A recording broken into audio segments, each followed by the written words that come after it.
GT Holidays, South India's #1 travel brand. Govi, a vernacular edutech brand, skilling everyone everywhere. ಇವತ್ತು ಪ್ರೇಕ್ಷಕರ expectations ಹೇಗಿದೆ ಅಂದರೆ ಅವ್ರಿಗೆ ಗುಡ್ ಫಿಲ್ಮ್ಸ್ ಅಲ್ಲ ಗ್ರೇಟ್ ಫಿಲ್ಮ್ಸ್ ಬೇಕು ಅಂತ ಯಾರೋ ಒಬ್ರು ಹೇಳಿದ್ದು ನೆನಪಾಯಿತು.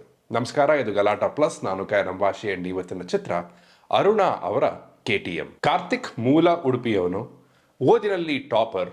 ಅವನ ಕಮಿಂಗ್ ಆಫ್ ಏಜ್ ಲವ್ ಸ್ಟೋರಿನೇ ಈ KTM. PUCನ ಮುಗಿಸ್ಕೊಂಡು ಡಿಗ್ರಿಗೆ ಅಂತ ಬೆಂಗಳೂರಿಗೆ ಬರ್ತಾನೆ ಕಾರ್ತಿಕ್.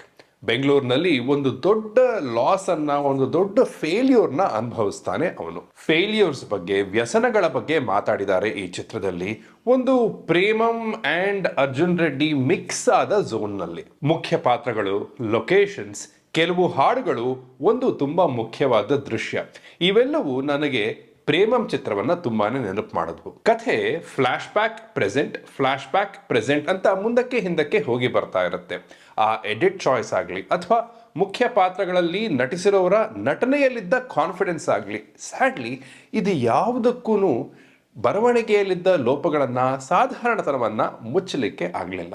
ಮೊದಲನೇ ಅರ್ಧ ಭಾಗಕ್ಕಿಂತ ಎರಡನೇ ಅರ್ಧ ಭಾಗ ಬೆಟರ್ ಆಗಿತ್ತು ಅನ್ನೋದು ಕಾನ್ಸಲೇಷನ್. ಯಾಕಂದ್ರೆ ಕೆಲವು ಹೊಸ ಪಾತ್ರಗಳ ಅಪಿಯರೆನ್ಸ್, ಕೆಲವು ಹಳೆ ಪಾತ್ರಗಳ ರೀಅಪಿಯರೆನ್ಸ್, ಕೆಲವು ಇಂಟ್ರೆಸ್ಟಿಂಗ್ ಘಟನೆಗಳು ಇವೆ. ಪೂರ್ತಿಯಾಗಿ ಕನ್ವಿನ್ಸ್ ಮಾಡದ ಆ ಕರಾವಳಿಯ ಆಕ್ಸೆಂಟ್, ನಾಯಕ ಪೇಂಟರ್ ಆಗೋದು, ನಾಯಕ ಬೆಟ್ಟಿಂಗ್ ಎಂಬ ವ್ಯಸನದೊಳಗೆ ಬೀಳುವುದು, ಈ ರೀತಿಯ ವಿಷಯಗಳೆಲ್ಲವೂ ಇದು ಹೊಸಬರ ಬರವಣಿಗೆಯಲ್ಲಿ ಬಂದ, ಹೊಸಬರ ನಿರ್ದೇಶನದಲ್ಲಿ ಬಂದ ಒಂದು ಚಿತ್ರ ಅನ್ನೋದನ್ನ ಅಪ್ಪಟವಾಗಿ ತೋರಿಸಿಕೊಡ್ತಿತ್ತು. ನಾಯಕನ ಮನಪರಿವರ್ತನೆ ಆಗುವ ದೃಶ್ಯದಲ್ಲಿದ್ದ ಐಡಿಯಾ, ಹಾಗೇನೆ ಒಬ್ಬರ ಮಾತಿಗೆ ಅಸ್ತಿತ್ವ ಇರೋದು, ಅದನ್ನ ಇನ್ನೊಬ್ಬರು ಕೇಳಿದಾಗ ಮಾತ್ರ, ಈ ರೀತಿಯ ಕೆಲವು ಇಂಟ್ರೆಸ್ಟಿಂಗ್ ಐಡಿಯಾಸ್ ಇದ್ವು.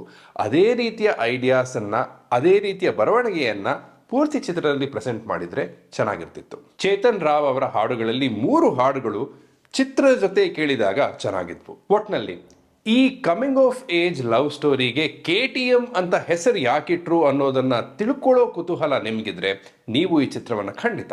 GT Holidays, South India's #1 travel brand. Govi, a vernacular edutech brand, skilling everyone everywhere.